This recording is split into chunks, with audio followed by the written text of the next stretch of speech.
Okay, Prabhu. All right, there you go. Okay.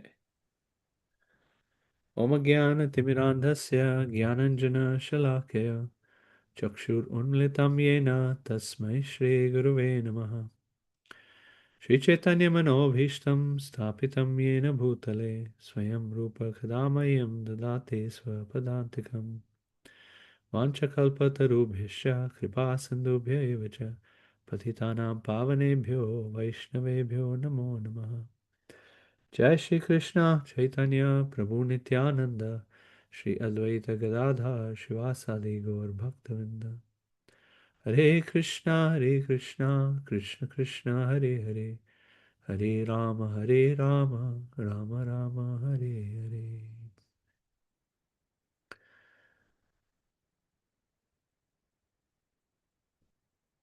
So we're reading from Canto 4, Chapter 2, Text 27.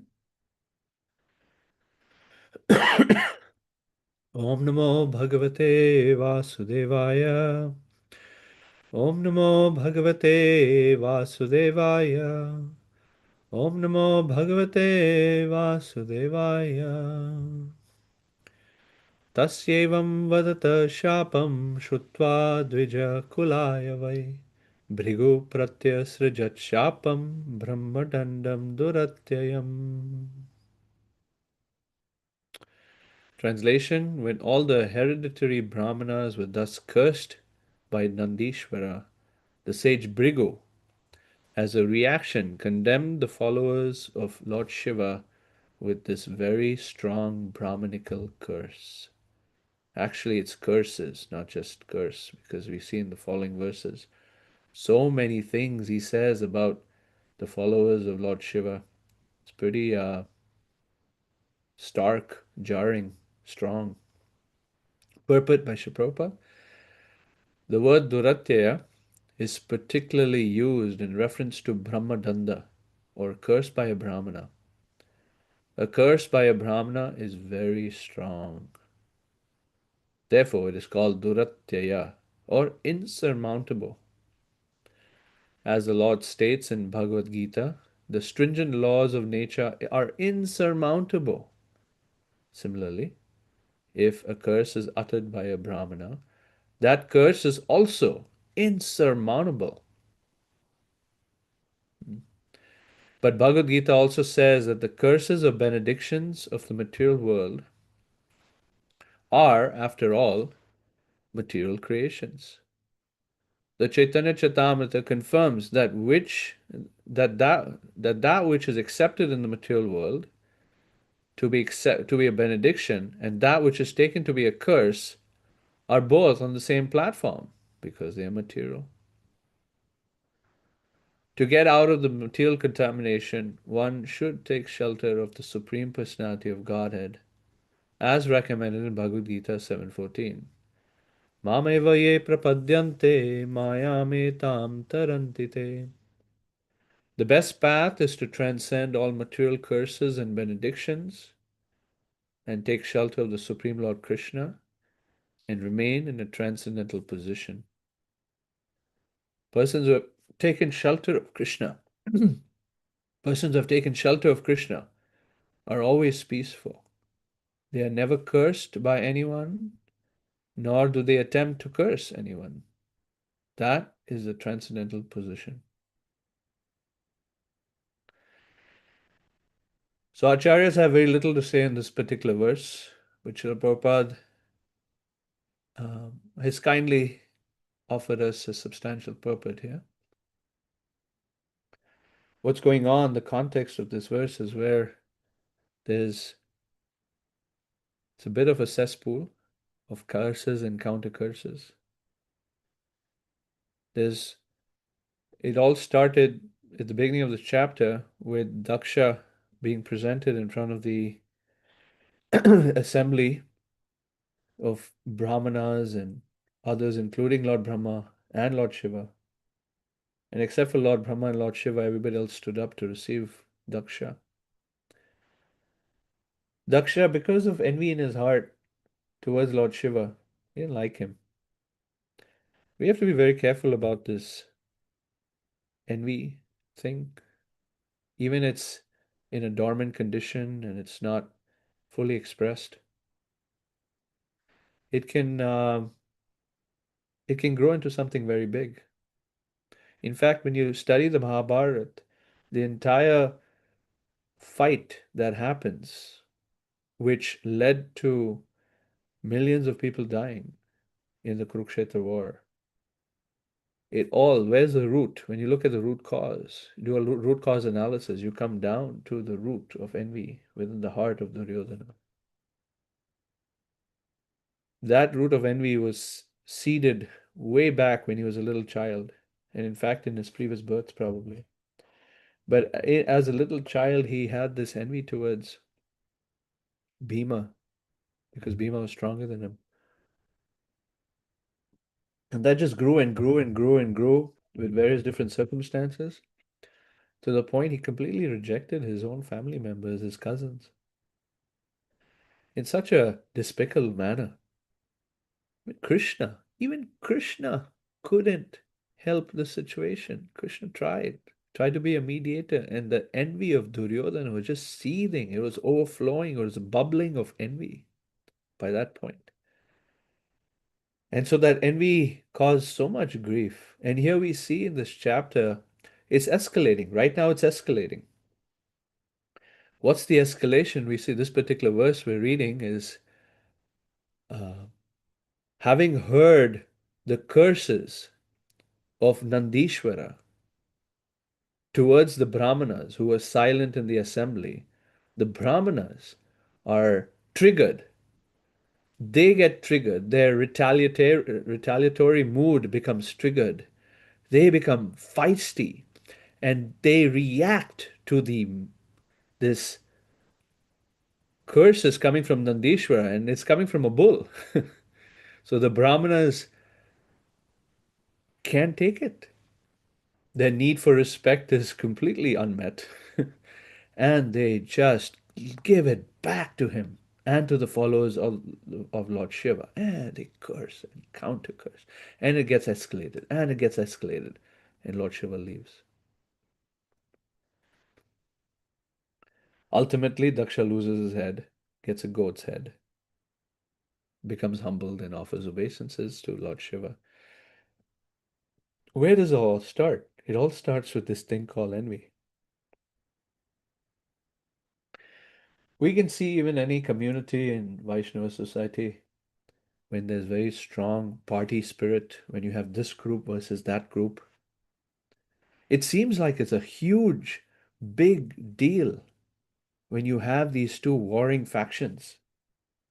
But when you sort of analyze and try to, in a detached, non-partisan way, try to assess the situation, you will see that it comes down to basically one or two people having envy. It's in that envy in the heart that grows and becomes huge, conflicting situations. This is supposed to be a beautiful environment with the brahmanas going to do sacrifices, and it's meant to bring auspiciousness, it's meant to bring wholesomeness to the world, it's meant to benefit the people who are participating in it. And see what happens. It becomes so contaminated and unwholesome and tense because Daksha had a problem with Shiva. Oh gosh, so much pain.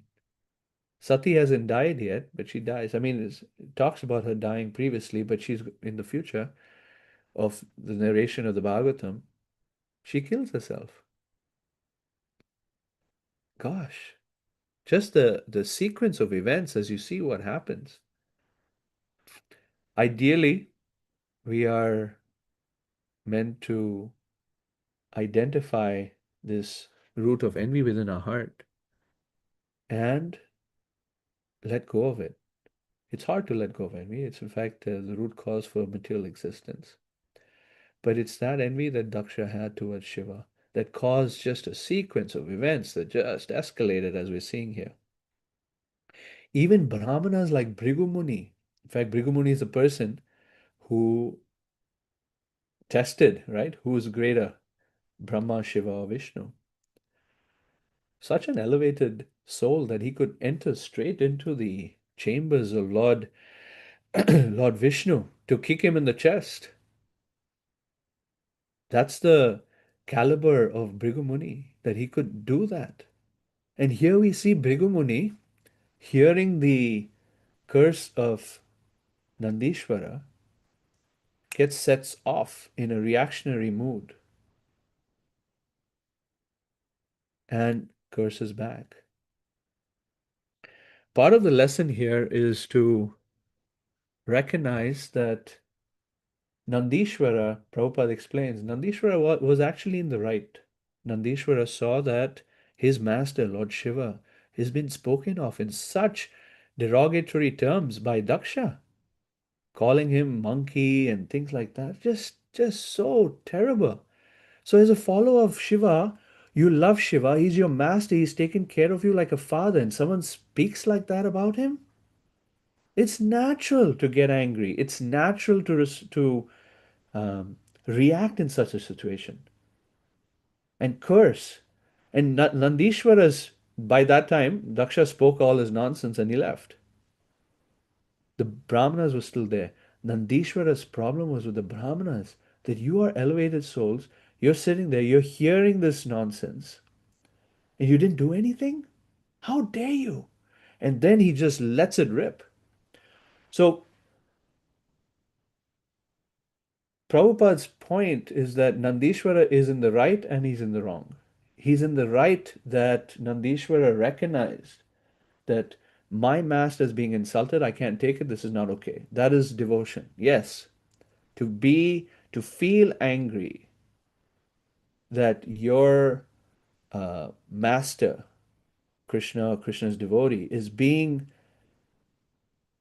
treated in that way, and it's not okay. So one can certainly be angry. Arjuna was angry. Hanuman was angry. Very, very appropriate anger. Yet in our lives, it's a journey to learn. It's not just about the doing the right thing, it's doing the right thing in the right way. And so Prabhupada also makes the comments here about Nandishvara, that Nandishvara, yes, to be angry at the silence of the Brahmanas was appropriate, but how he expressed himself was not.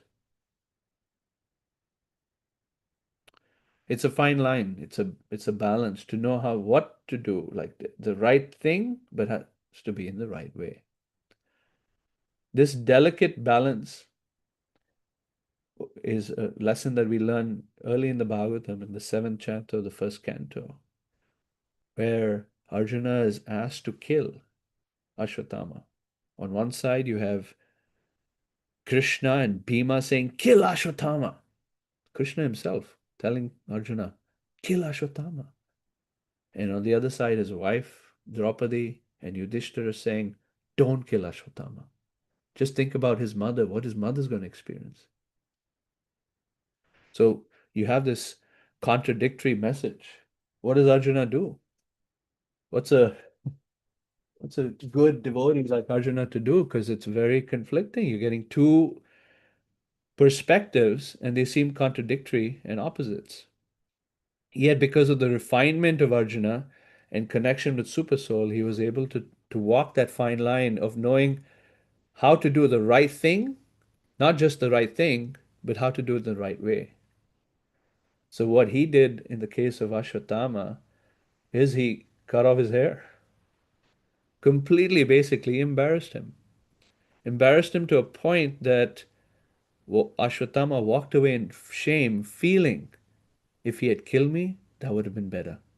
So he didn't kill him, but he treated him in such a way that it was worse than killing. So delicate situation here. Nandishvara was absolutely in the right, you could say, to feel angry at the situation, at both Daksha's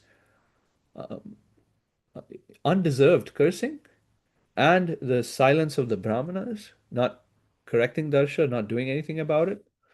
And then he actually didn't know. I mean, Nandishwara didn't know how the Brahmana was going to react. Maybe the Brahmana was going to talk to Daksha on the side in a private situation to kind of work it out. But he didn't know. He immediately reacted and started to speak harshly towards the Brahmanas. So we have to be careful in addressing Brahmanas, especially, or people in position, in some kind of authority position. We have to be very careful of how concerns are brought up. Nandishwara lost it. He thought the Brahmanas just allowed it to happen because of their silence. Often, we may not understand silence very well. Silence may be that, especially Brahmanas who are deep thinking individuals, are processing how best to address the situation because they don't want to get into the same cesspool of reactionary spirit. So Nandishwara didn't necessarily have that insight. He was pushed by passion, he was pushed by this need to just express himself. And then it became worse, it escalated. So we'll see. So the counter course of this verse is saying that the Brahmana is now counter cursed. Nandishwara and Shiva's followers, and at the end, Shiva leaves with his followers. In Bhagavad Gita, there's a beautiful section, chapter 12, text 13, till the end of the chapter, text 20. Krishna gives a number of qualities that's very appealing to him, that he really appreciates. And one of the qualities that Krishna says is anapeksha. Anapeksha shuti daksha is the verse. Interesting, that verse, anapeksha suchi daksha. Daksha is also in that verse, where Krishna is expressing that someone who's anapeksha, paksha is to take a side, anapeksha is one who doesn't take sides, or neutral is the translation. Krishna is actually very pleased by the neutrality spirit of a devotee. He likes it very much. And that's why at the end of this purport we read, I'm going to share my screen here again. So Prabhupada writes, the best path is to transcend all material curses and benedictions and take shelter of the Supreme Lord Krishna and remain in a transcendental position. Persons who have taken shelter of Krishna are always peaceful.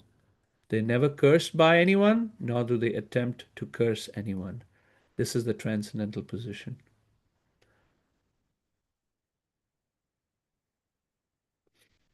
Anapeksha. So devotee quality that Krishna is very appreciative of is one who doesn't take sides. It's hard not to take sides. Um, because we're a victim of our circumstances typically. And a devotee, because they have a shelter, they have a grounding in Krishna that's beyond the circumstance, they have the ability to not be a victim of their circumstances and be peaceful.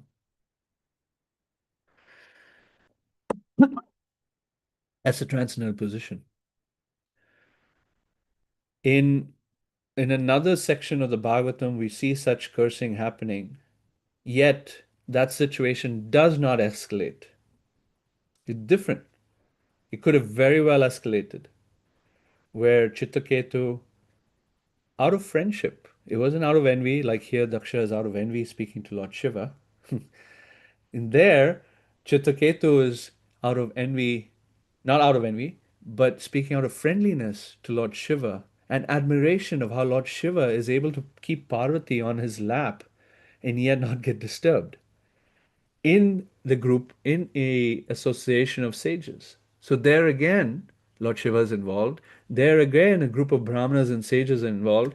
And there again, a curse comes. And that curse comes from Parvati to Chitraketu. How dare you speak to my husband like that?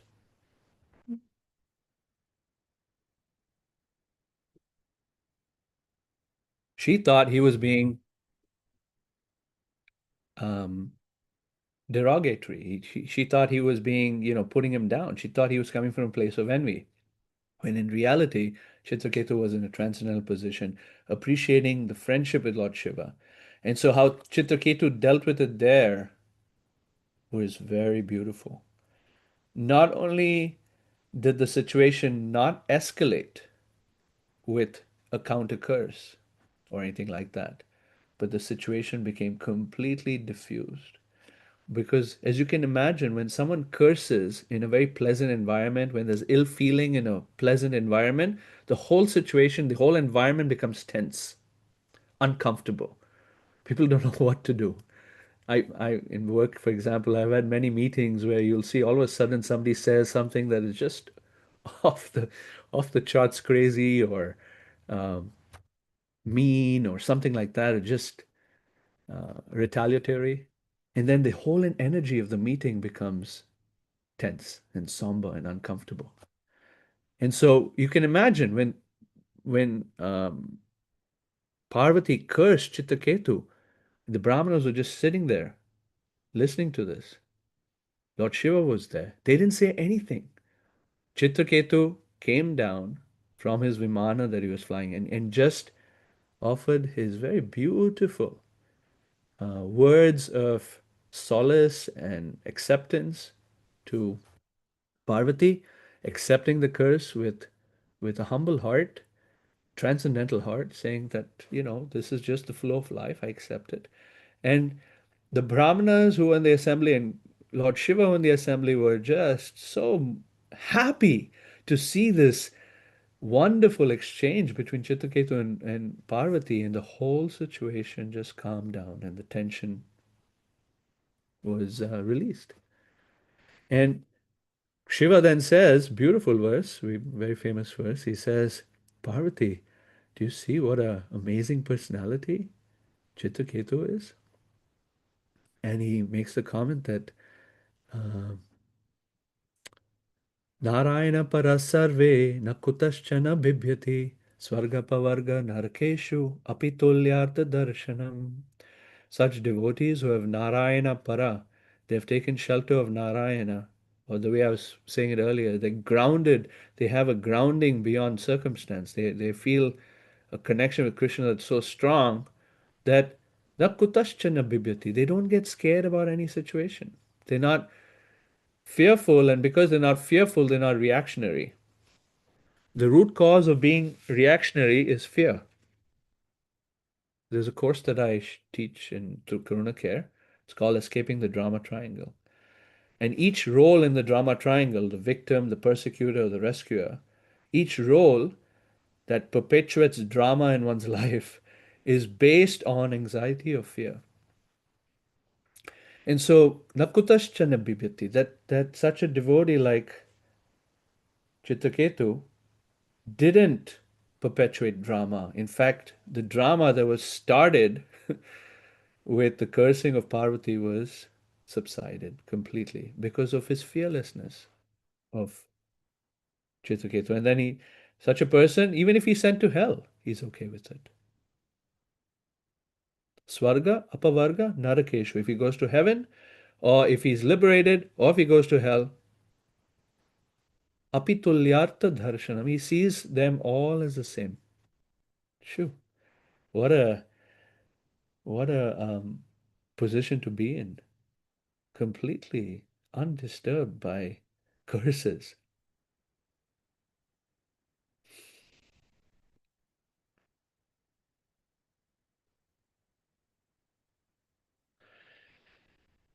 Um,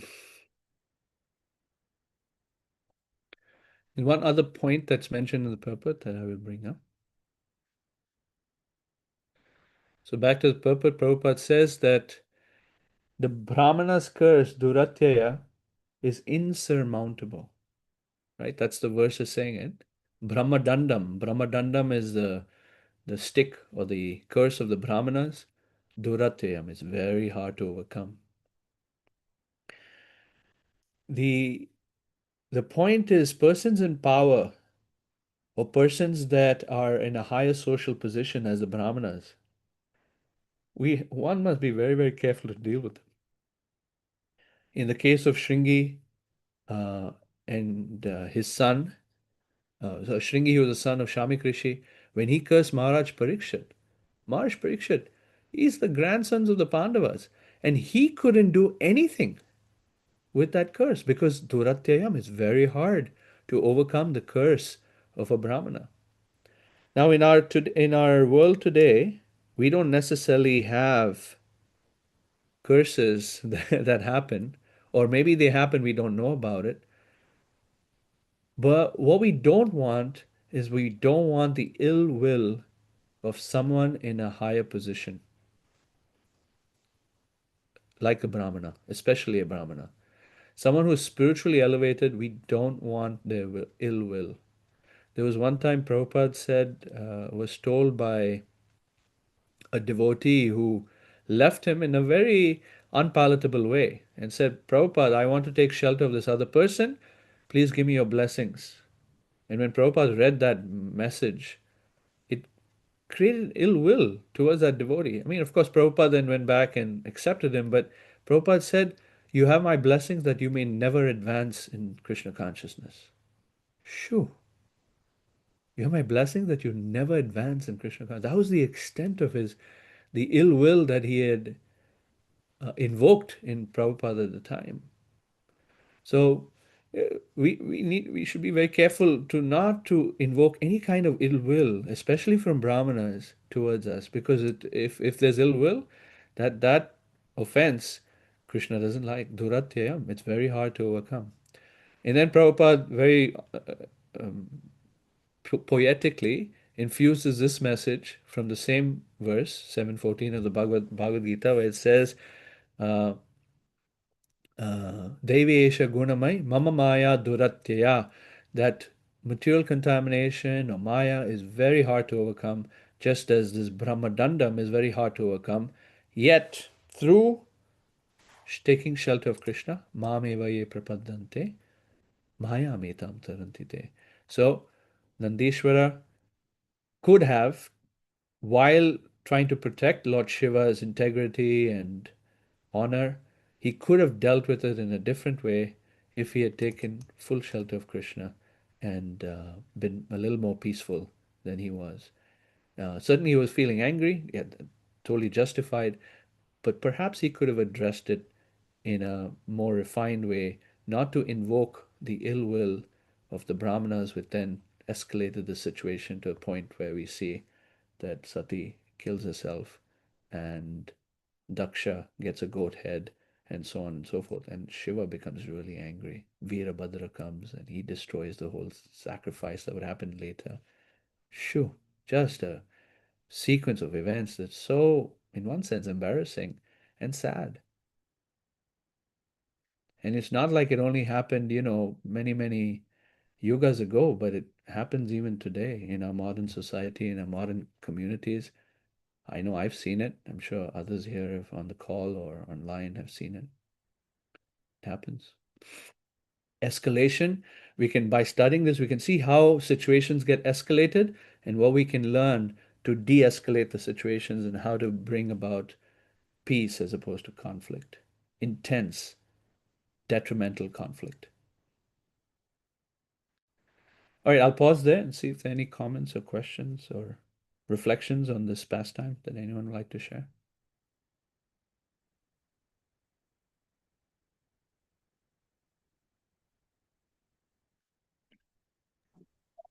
Hare Krishna, Prabhu. Are Can you hear me? Yeah. Thank you so much. I think you put it in a very nice way, Prabhu.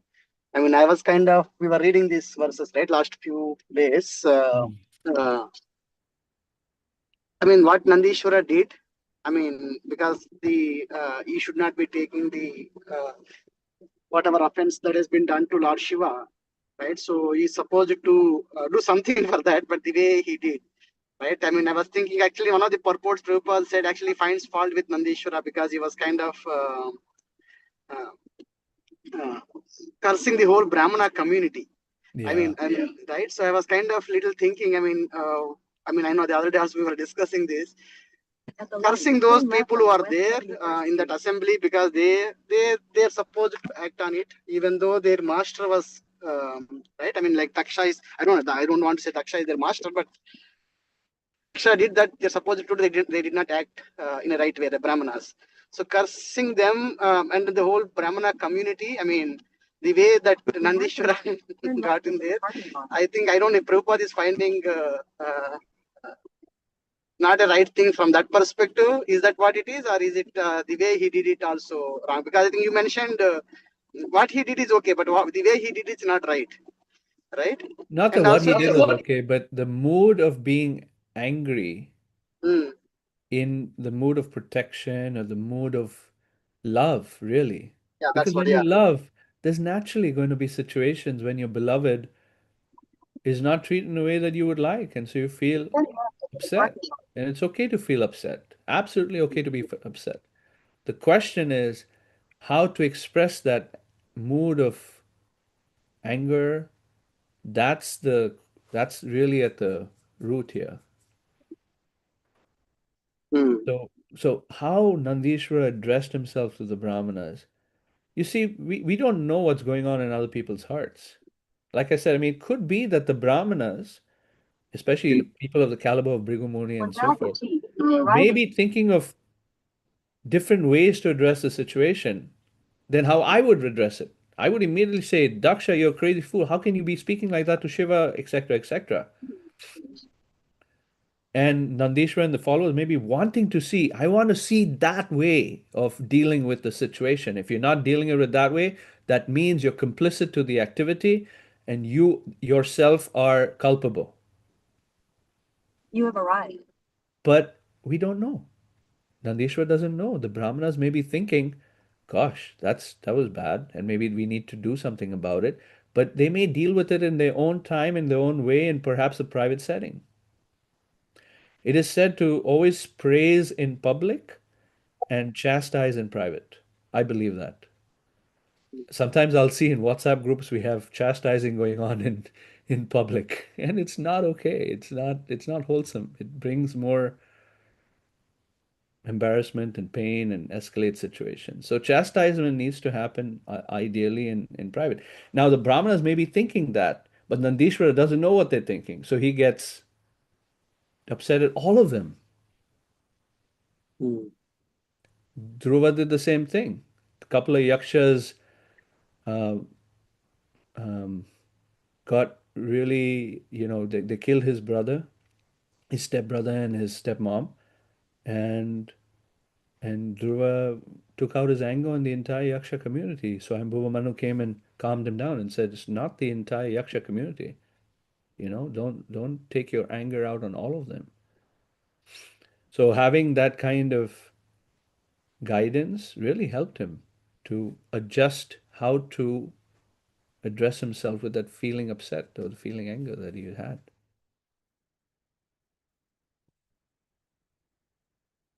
I was responding to something you said. I don't know if that addressed your point you were trying to make, Prabhu.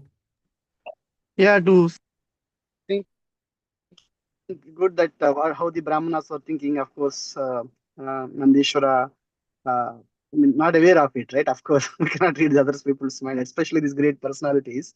And I was thinking, Nandishwara cursing the whole, I mean, the Brahmanas, right? Not, I don't, I mean, I was reading in that way, right? I mean, whoever is there in the assembly is one thing, and then because now Prabhupada says in the, I think yesterday's purport or the previous day, I guess, he says in the Kali Yuga, the Brahmanas are like begging and all, right? I mean, that Mm. kind of curses, it happens. I was just thinking, I mean, it went to an extent, right? Beyond, I mean, it went into a so a great extent. Yes. Vishwanath Chakravarti Thakur analyzes in the previous verses that the Brahmanas were cursed in 6 different ways by Nandishwara. Hmm.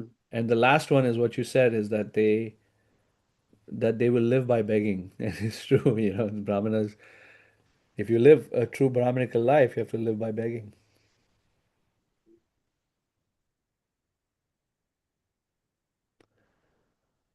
Yeah. Yeah. Hare Krishna, Prabhu. Hare Krishna Varsana Mataji. Hare Bo. I like your background. What is that? It's a mandala or? I know people have asked me that. It's just a close-up shot of something, an object in my home. Oh, okay.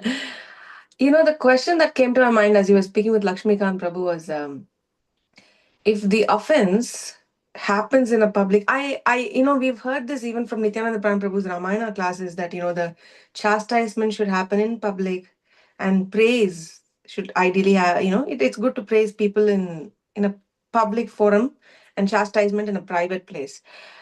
But if in this case, if the offense is taken in a public forum, then the correction, should it not happen in the public forum? Not necessary. So there's ways to deal, because what it does, for example, if you address the Brahmanas could address themselves to Daksha on the side in private, and yet it leaves a unsettled situation for the rest of the group that had heard it. And I think that's the discomfort that you might be experiencing or feeling with your comment, that shouldn't happen in the public. Yes, then the others who have experienced that unwholesome exchange, perhaps best to know that it is being dealt with. They don't necessarily need to know the details of how that correction happened on the side, Sure, but the correct. fact that it happened. And it is the duty of the person correcting to recognize that, yeah, I'm correcting this person because they've gone out of line. The Brahmanas should do that, and be aware there's hearts that have been impacted on the periphery that need to know that it is being dealt with, without details, ideally. I think I missed your preamble to the statement. I that is what I'm getting at. The people in the sidelines who also feel, if the Brahmanas, what they did was not correct, Yes. but they themselves are powerless to correct them. But it would be nice to see people with some kind of a power to correct the Brahmanas, or at least be assured that the Brahmanas would be, Brahmanas and Daksha, whoever, would be dealt with at a later point in time, at an appropriate time and place. So I missed that preamble that you said. I was not following, but from a social order standpoint, the Brahmanas are at the top. The correction of the Brahmanas cannot really happen unless you're a Brahmana yourself. So the Brahmanas may choose to address themselves to Daksha on the side.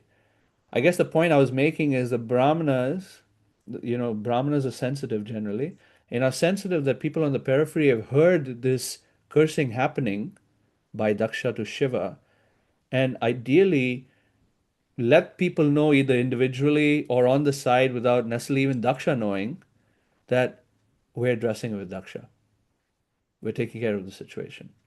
Now, if the Brahmanas are completely silent and are just overpowered by Daksha's power as a Kshatriya and don't do anything or don't say anything, then the persons to correct those Brahmanas is another Brahmana who says, no, that's not okay. You need to speak up because that's your role as a Brahmana.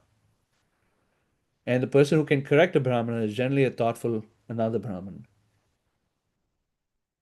Does that make sense? Sure. I think, when that social order is accepted by people, like you said, either, then I think it's clear. But I think the problem arises, like, for example, in the modern times, there is not a clear, I guess everyone, in Prabhupada's words, everyone is a Shudra, then that hierarchy is blurred. It is blurred. At the same time, those that step into those various roles are acting in the role of. So if a group of supposedly Brahmanas are corrected by someone, generally that person who is correcting will generally be a Brahmana, is my point. Is going to be a thoughtful individual who thinks deeply about these things.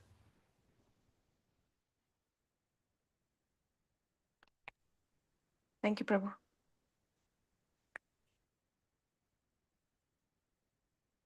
Hare Krishna Prabhuji, Dhanvat Pranam. Hare Krishna, Vali. Yeah, nice class and nice discussions. I just have some small question about the incidents of Chitraketu Maharaj you were talking about in the end. At the time on the lap of Shiva, is it a Parvati or Sati at that Parvati. Parvati, not Sati part 2, Parvati. yeah, that Sati situation is gone after Daksha Yajna. These incidents happen, right? Correct. Yeah, the timeline. Okay. I was thinking whether it is a daughter of Daksha that is cursing. No. No. Okay. But it's the same person. Sati is reborn as Parvati. Yeah, reborn. Yeah. Maybe sometimes the father qualities may be also coming from the daughter, cursing and in anger or something.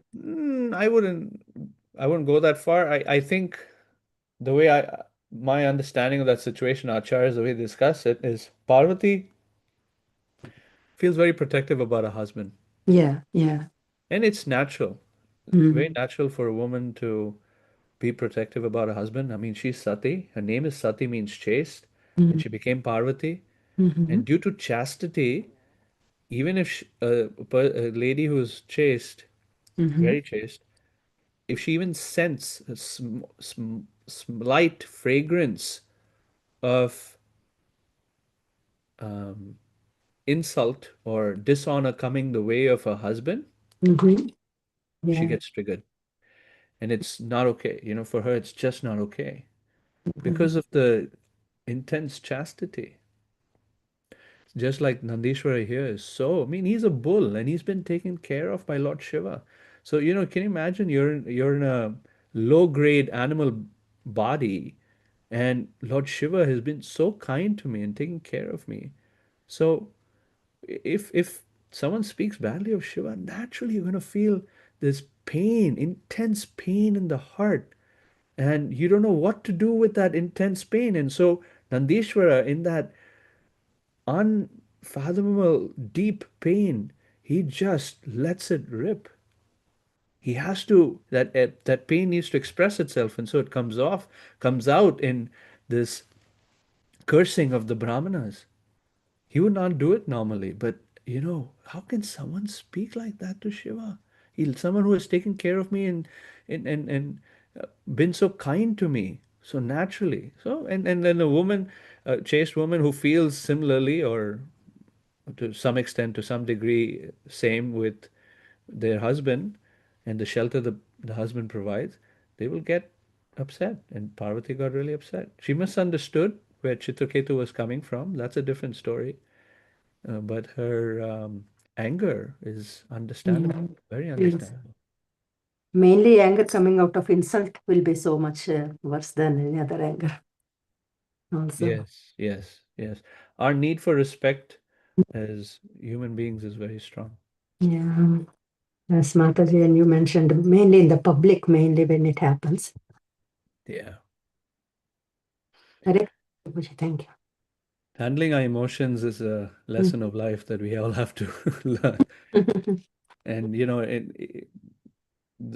Nandishwara was feeling that emotion, Parvati was feeling that emotion. It may not come out in the best way. And so we just have to learn over time to mature in how we express that emotion.